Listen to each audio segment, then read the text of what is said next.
Ok, então aqui vão 3 regras que se você seguir, se você realmente seguir, elas vão melhorar rapidamente a sua vida. A regra número 1, siga o caminho de maior resistência. Isso obviamente não é uma regra absoluta, né? Você deve ter bastante resistência de ficar no parapeito de uma sacada do 10º andar, por exemplo. Ou você tem bastante resistência em jogar seu celular na privada, por exemplo.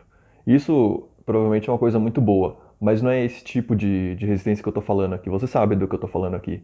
Eu estou falando sobre a resistência interna que você sente quando você pensa em fazer algo construtivo, algo que ajudaria a mover a sua vida para frente de uma forma ou de outra, como atualizar seu currículo e enviar para aquele anúncio de emprego que você está de olho já faz um tempo, ou finalmente limpar e organizar seu guarda-roupa, ou começar a gravar vídeos para postar na internet, ou finalmente ter aquela conversa importante com alguém importante que você está empurrando com a barriga, etc. Esse tipo de resistência interna que você sente quando você sabe que tem que fazer alguma coisa é o mesmo tipo de resistência que quando você consegue superar, você se sente bem e super poderoso. Mas que quando você não consegue superar, você se sente paralisado e até com raiva de você mesmo. Então o objetivo aqui não é aprender a evitar esse sentimento interno que você tem quando você está resistindo. Até porque eu acho que é impossível, inclusive. Mas ao invés disso, o objetivo é agir justamente quando esse sentimento aparece. Quando a gente começa a fazer isso, a gente descobre que nossa vida vai melhorar rapidamente, porque as coisas mais gratificantes, elas estão escondidas justamente atrás do desconforto dessa resistência. É tipo uma moeda de troca. Você compra ordem e sucesso na sua vida no médio e longo prazo, pagando por um desconforto temporário de curto prazo. E se você estiver ciente dessa pequena transação estranha que está entrelaçada na vida de todo mundo, então você começa a usar isso a seu favor. Quando você coloca isso na sua cabeça, você começa a ficar mais confortável em fazer essa transação com muito mais frequência. Você troca um desconforto temporário por alguma coisa realmente boa que você quer ter. Com o passar do tempo, as coisas vão ficando meio esquisitas. O próprio desconforto ele se torna emocionante e fortalecedor, ele muda. Eu acho que isso acontece porque uma vez que a resistência é uma fonte de poder, né, depois que você age mesmo sentindo desconforto, o nosso cérebro ele eventualmente começa a perceber que é assim que as coisas funcionam, é assim que se consegue as coisas na nossa vida. Então a gente começa a ligar esse sentimento de desconforto com o empoderamento. E aí a gente começa a ficar super animado para superar os obstáculos e os desafios que aparecem para a gente no dia a dia. E por isso é importante sempre lembrar, quando a gente vence a resistência, a gente absorve esse poder que ela tem. Então quanto maior a resistência, maior o poder. A regra número 2: não pare de fazer as coisas que te tiraram da lama. Essa regra não é bonitinha de falar, nem tem escrito na camiseta, etc. Mas ela é super importante. A gente é esquisito como o ser humano funciona. Porque na maioria das vezes, a gente sabe exatamente o que precisa ser feito para sair da lama.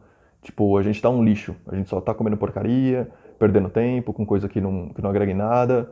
Ou então assistindo aquele filme ruim pela 10ª vez. Enfim, a gente tá preso numa mentalidade negativa e é tipo uma espiral que só vai descendo. Eventualmente, isso continua por um período de tempo longo o suficiente para a gente acordar, dar algum estalo na nossa cabeça que a gente acorda. A gente fala, quer saber? Tô cansado de viver assim, então eu vou mudar. Aí a gente começa a se recuperar. A gente começa a comer melhor, a gente começa a ir para academia, a gente para de procrastinar no nosso trabalho, etc. E à medida que a gente faz isso, a gente começa a se sentir cada vez melhor. A gente se sente mais confiante, mais energizado e mais orgulhoso sobre nós mesmos. Mas o estranho é que algo geralmente acontece depois disso tudo, né?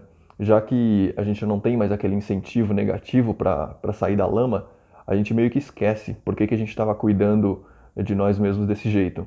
Então a gente começa a escorregar ou procurar atalhos.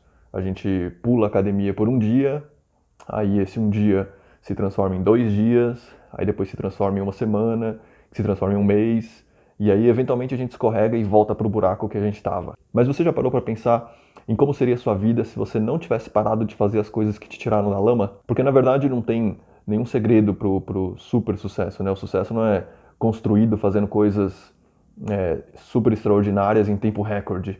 Tipo, escrever um livro de 700 páginas durante uma noite, ou então ir para academia num único dia e se exercitar super pesado, aí no dia seguinte você está com um corpo perfeito. Não é assim que funciona, né? Isso é ridículo. O sucesso ele é construído fazendo as mesmas coisas que tirou a gente da lama. Mas você continua fazendo isso por todos os dias por um longo período de tempo. A chave é apenas fazer essas coisas o tempo suficiente para que elas se tornem hábitos. Porque hábito, o que significa que eles são mais fáceis de fazer do que de não fazer. Porque é isso que acontece quando você se envolve com essas coisas por muito tempo. Elas acabaram se tornando parte de quem você é. E elas ficam mais fáceis de fazer do que de não fazer. Aí as coisas melhoram porque você não faz mais essas coisas como um meio para atingir um determinado fim. Tipo, se você começa a correr para emagrecer, por exemplo. No começo você pensa dessa forma mesmo. Mas depois de um tempo, quando isso se torna um hábito, você corre porque você gosta de correr, né? Você corre porque você gosta de como aquilo te faz sentir. Então, o objetivo é começar pequeno, tenta implementar um hábito simples, por exemplo. Nada grandioso, tenta fazer por uns 30 dias seguidos. Não interessa se está sol, chovendo, nevando, etc. Você vai lá e faz. Tenta por 30 dias, ou até mais. Até você sentir que é mais fácil fazer do que não fazer. Aí depois você adiciona outro hábito, e aí você continua fazendo isso até que você esteja num lugar onde você se sente satisfeito com o seu dia a dia. Ok, regra número 3. Registre tudo. A vida pode ser bastante turbulenta. Alguns dias você recebe as piores notícias possíveis e aí isso abala o seu mundo e você não tem ideia do que fazer. E outras vezes você tem um dia incrível, você se sente eufórico e no topo do mundo. Aí nessa última, você pensa com você mesmo, né? Tipo, caramba, por que eu não me sinto assim com mais frequência, né? Eufórico e ótimo com mais frequência.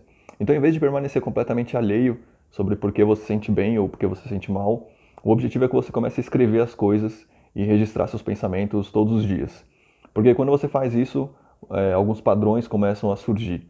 Você começa a perceber que existe uma relação íntima entre os seus comportamentos repetidos e a maneira como eles fazem você se sentir.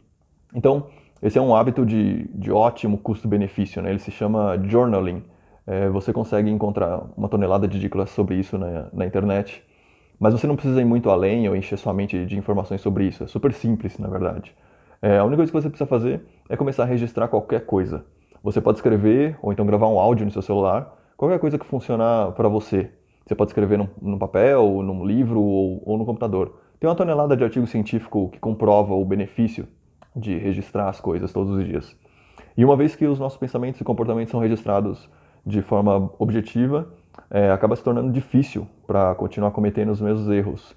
Então você vai começar eventualmente a perceber isso. Tipo, olha só, quando eu faço isso, eu me sinto assim, e quando eu penso esses tipos de pensamento, me faz sentir assim. Então, e não importa se você está registrando um dia bom ou um dia ruim, todas as informações são boas informações. Como eu disse, existem vários estudos científicos que já chegaram no mesmo resultado, que o journaling é ótimo para a mente. Esse hábito diminui a sua ansiedade, aumenta seu sistema imune, melhora o seu humor, etc. Então é isso. Essas são as 3 regras que, se você seguir, sua vida vai dar um salto de melhora.